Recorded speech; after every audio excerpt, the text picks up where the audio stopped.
we make a lot of red wine. We talked about the white. The approach for our reds is kind of similar to the way we make our white wine, in that the fruit has to speak first. The barrel accenting, whether you're getting a chocolate undertone, spice undertone, it's going to be present in the wine, but it's not going to be the most predominant feature. I have a consulting winemaker that I work with from time to time, and he makes fun of this one guy that we both have in common as far as a customer. He pulls out tweezers, and the customer goes, well, what do you do with those things? He goes, well, I need to pull the splinters out of my damn tongue because your wines are so oaky. So we're not making an overly oaked wine. Again, the approach, because it is a French theme style, the oak is not overdone. I purposely try to use a mix of more used barrels versus new barrels, in that I do want the flavor pickup, but I don't want too much of it going into the wine. So that being said, like using the Melange for an example, that's a fusion of Syrah mostly, Mourvedre, and Petit Syrah. And what you typically get from, say, a Syrah is usually a really dry, overly bell pepper type of flavor. Okay, the new style for the Omega brand is we're making a proprietary reds, in that to call a wine, say, Syrah, 75% of that wine has to be Syrah. Well, in this case, we're not doing 75%, it's more like 60%. And now I have a larger platform to be able to bring in different styles and different flavors from the other varieties that are in the wine to accent the Syrah, but also have their individual flavors stand out as well within the wine. So that's kind of how we've done the Melange as well as the Mystico, this being the Rhone variety, this one being the Bordeaux.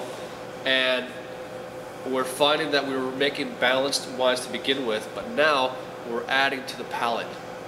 And it's like a rainbow. It's like you got the entire spectrum now, instead of just trying to be limited to one particular style. And whatever doesn't make it to this program, I've got somewhat of a winemaker select program going. We have a blend of 50-50, Cabernet Sauvignon, Syrah, a hybrid blend. So when we taste these, as far as the taste room guests are concerned, I serve the Melange first, Rhone. Then I serve the 50-50, the hybrid, so we're going from a Rhone to a Bordeaux style somewhat. And then we go to the Bordeaux variety. So this way they get to see how the flavors interplay, and it also gives them a better perspective as far as which particular style they like. And I mean, a lot of the time we get asked, my brother and I both, what wine do you recommend for me? And that's kind of a tricky question, because my palate and your guys' palate are way, way different. So to make a recommendation, it's not exactly the right thing to do in my opinion. So the way we present the wines, you get to see an evolution of flavor, style, sometimes alcohol, sometimes not, where their personal tastes and biases allow them to make a better informed choice for what they like. Yeah, and in fact, when people come in and ask us those questions, I mean, the only recommendation we give them is to try everything. Even if you have a certain preference for a particular type of wine, go in, try everything. You just don't know what you will and won't like. So, don't be closed-minded. Keep an open mind about every type of wine, and you're bound to find something, especially if you're trying to pair it with food. And speaking of food, like for example, these two, if you like, say, lamb, broiled tri-tip, something to that effect, and you don't necessarily like wines that are really, really dry, the Melange is right up your alley, because you got the blackberry, blueberry, and a little bit of a strawberry type undertone, where the fragrance is really good and the texture and the flavor of the meat work great together.